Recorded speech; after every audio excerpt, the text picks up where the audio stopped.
Good morning and welcome to Wake Up a While with our focus this week on silence and solitude. We are turning this morning to the Psalms, back to the Psalms, to Psalm 62. I love this first line of the Psalm.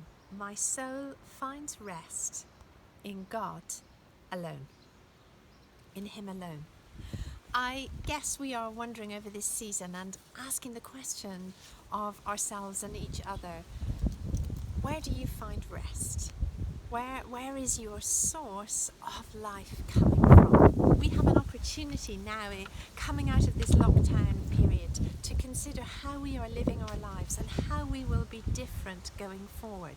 And I really want to encourage you to take that step. You know, I reckon culture won't have changed that much when we come out of lockdown over these last 3 months, but we have the opportunity to change and to really thrive in culture, not simply survive like hamsters on a wheel. Verse 4 is very interesting in this psalm.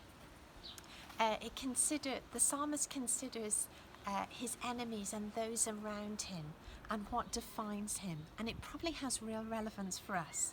They fully intend to topple him from his lofty place. They take delight in lies.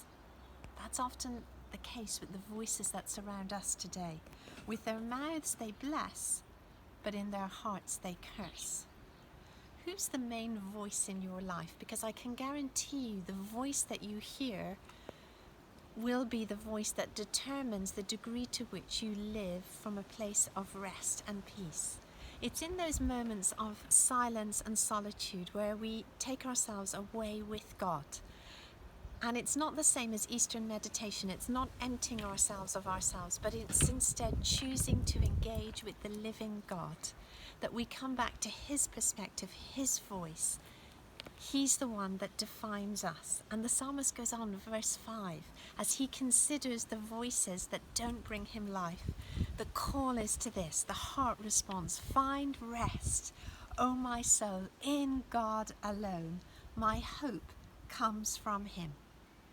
Whenever I have the opportunity to take myself away from the crowd, from the family, from the busyness of life, and to set retreat days, I do this regularly. I do it as part of my work, but I also do it as part of my life. It's life to me.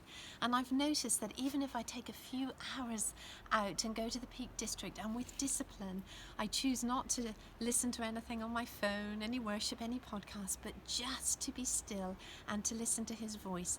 It's a very short time later that I really begin to hear Him. I always come back to Nick and the family really clear with what God is saying. And it's interesting to me here that the psalmist responds in just the same way. Verse 11, one thing God has spoken, two things I have heard. That you, O God, are strong, and that you, O Lord, are loving.